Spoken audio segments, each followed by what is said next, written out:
اللهم لك الحمد ولك الشكر حتى ترضى وإذا رضيت وبعد الرضا. اللهم لك الحمد ولك الشكر على نعمك التي لا تعد ولا تحصى.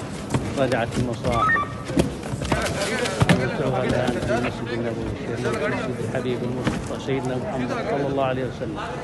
ها هي رجعت إلى أماكنها. اللهم لك الحمد ولك الشكر يا رب على نعمك التي لا تعد ولا تحصى يا رب العالمين. يا الله لك الحمد حتى ترضى وإذا رضيت وبعد الرضا. اللهم اجعلنا نعمة احفظها من الزوال. الحمد لله رب العالمين. الحمد لله رب العالمين. أسأل الله القبول يا رب. اللهم احفظ البلاد والعباد وجميع المسلمين يا رب العالمين. اليوم رجعوا المصاحف الحمد لله عارف امتحان رجعوها ما شاء الله ما شاء الله الحمد لله. هذا من فضل الله.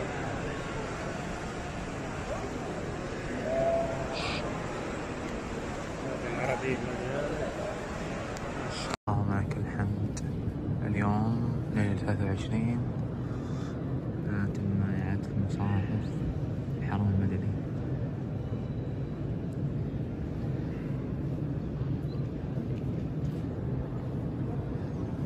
बिस्मिल्लाहिर्रहमानिर्रहीम। अस्सलामुअलैकुम। परदेसी न्यूज़ के साथ मैं हूँ साजिद अली। जब एक साल पहले सऊदी अरब में कोरोना वायरस की वबा में तेज़ी सामने आ गया तो उस वक़्त सऊदी हुकूमत ने एहतियाती तदाबीर के तनाजुर में तमाम मसाजिद से कुरान मजीद को हटा दिया गया। ये मेरे समेत लाखों मुसलमानों के लिए इंतहाई अजियत का वक्त था, क्योंकि जब भी अल्हम्दुलिल्लाह हम मस्जिद में चले जाते हैं और हमारे पास 5-10 मिनट होते हैं नमाज से पहले, तो हम कुरान मजीद की तिलावत कर लेते हैं और दिल को सुकून मिल जाता है। लेकिन कोरोना वायरस की वबा की वजह से पहले तो मसाजिद बंद थे, उस दौरान कुरान मजीद को भी हटा दिया गया। फिर मसाजिद खोल दिए गए लेकिन कुरान मजीद नहीं रखे गए मसाजिद में। ये मस्जिद नबवी और मस्जिद हरम शरीफ के समेत सऊदी अरब में तमाम मसाजिद में ऐसा हुआ था। लेकिन सुम्मा अल्हम्दुलिल्लाह के आखिरकार एक साल के बाद आज सऊदी अरब में हरम शरीफ में कुरान मजीद को दोबारा रख दिया गया। इसके दिलकश वीडियोस आप लोगों ने मुलाहिज़ा किए।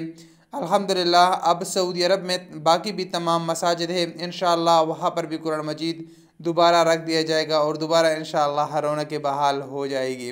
अस्सलामु अलैकुम वरहमतुल्लाहि वबरकातुहू।